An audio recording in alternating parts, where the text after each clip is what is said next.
Hello again everybody, and welcome to this video.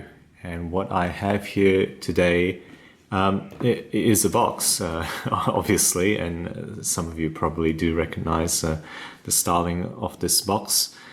And yes, it is an Oris. And when I first received this, I must say what impressed me was the heft and the size of this box. I mean, it's got some weight to it, and I think just holding it in my hand here, it's well above a kilogram.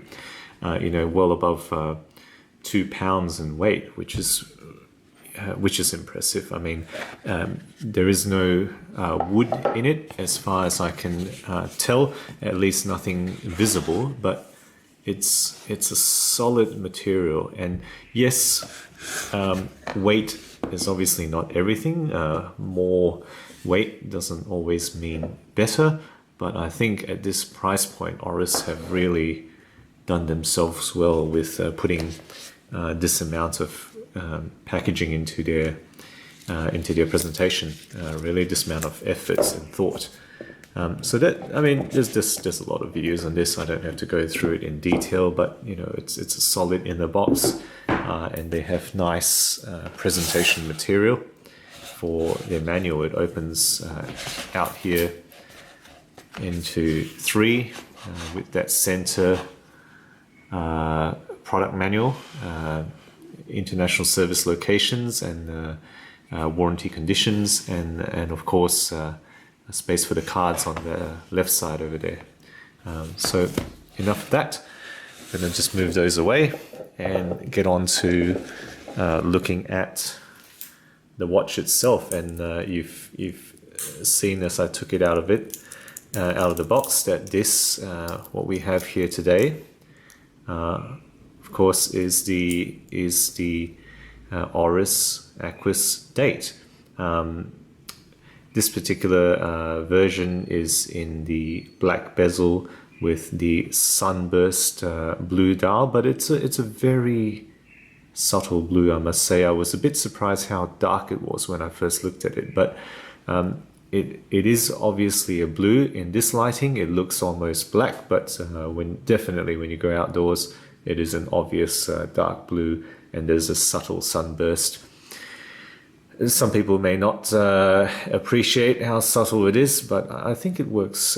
It's something that I've grown to quite like, actually, rather than the more overt sunburst effects that you may see in certain other watches. This one is a lot more gentle, understated almost. So this is the Aquis Date, 43 millimeters. The beauty of this choice is that there's plenty of variety. There's almost one, you can almost say there is an Oris Aquis Date for everyone. In the 43 millimeter, currently there are nearly 30 versions, I believe, counting both the bracelet and the rubber band designs. So many different colors, greens, grays, black and blue, obviously, and different colored looms as well that they apply, and also PVD versions if that's your preference. They do make this in black, particularly with the rubber. So what do we have here? We have a Calibre SW-200-1 movement, 28,800 beats per minute. Of course, a very solid, well-respected, well-tested movement that is reliable, and this isn't chronometer certified, but it keeps excellent time. And the time that I've had this, it's probably losing about 1 or 2 seconds a day on average, and easy to regulate if you so choose to open the case or take it to a professional to do that. So the case, actually I'll start with the dial. So again, blue sunburst applied indices with superluminova on those beautiful hands, those very different hands, and as well as all the hour markers, and in this case blue, But you know, there are the typical green version. There's also orange versions in this model, in the Oris Aquis Date. A very decent ceramic insert on the bezel, and this one does have engravement, but it's white in the engraved markers, and it makes it very visible. Very nicely made, solid bezel. This is robust. You can hear the clicking as I turn it there. It is solid. That is not going to bump and move very easily at all. Accidentally, so it will stay where you want it to. The famous Oris case with, I think what people call this the kettle shape, brushed on the sides, areas of polish on those, very different lug design that you see there, the unique proprietary lug that Oris releases with this watch, and that really cool, I think that is so cool, that crown guard, separate piece there that is screwed into the main case itself. A very, let me just get that in focus, that is, almost like a bulkhead or submarine window looking case back with the mineral glass display there, and minimally decorated movement, but with that, mainly with that famous Oris red on the rotor there. A solid bracelet, thick 316L steel here, polished on the sides and brushed in the middle. And at this level, you're getting screw adjustment options for those links, which are very nice. Solid. I'm using the word solid a lot, but really that's what comes to mind when I feel this watch, when I look at this watch. Solid steel, machined folding clasps there, nice deployment buttons, and also, of course, solid steel dive extension. That's a thick piece there. You're not going to see much thicker than that, I think, and they're definitely not at this price range, and probably not at this size either. And clicks solidly. Sapphire crystal, of course, and in this case domed with anti-reflective only on the inside, so you don't have to worry about scratching the coating on the outside, and domed quite nicely, as you can see there. Try to capture the dome effect and how it does give some distortion of the markers when you look at it sideways. All right, so why Oris Aquis Date? I think it really stands out in the competition. What are we looking at in the price range around this, $1,500 or thereabouts, or I guess if you get it from a grey retailer, you're talking about less than $1,200.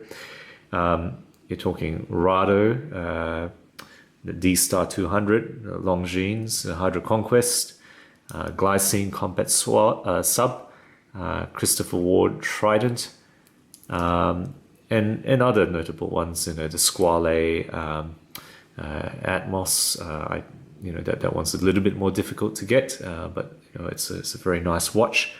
And perhaps a little bit lower down, you have things like the Satina. I think this stands out in the competition. It's different.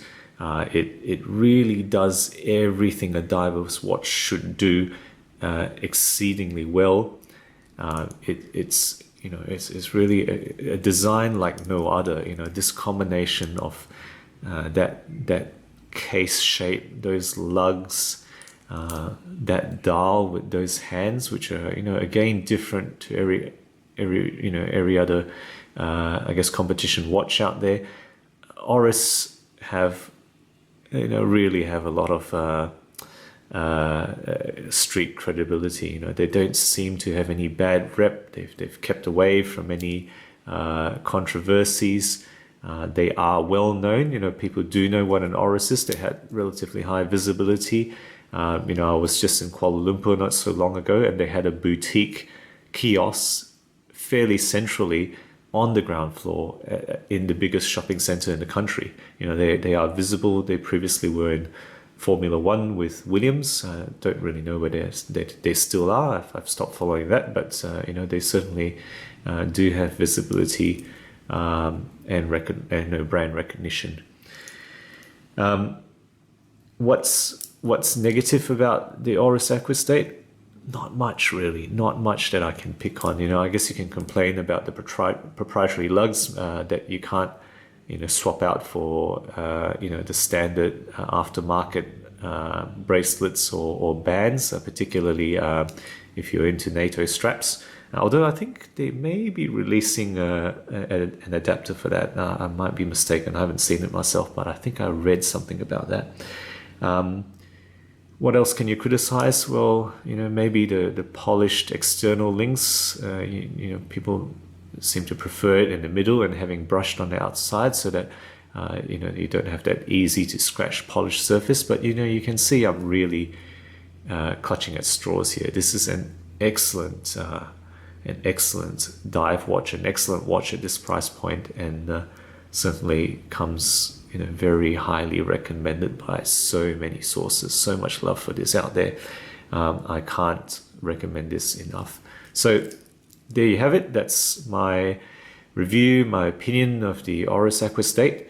Let me know what you think. Give us a like if you've enjoyed this video, and I'll see you guys next time. Thanks for watching.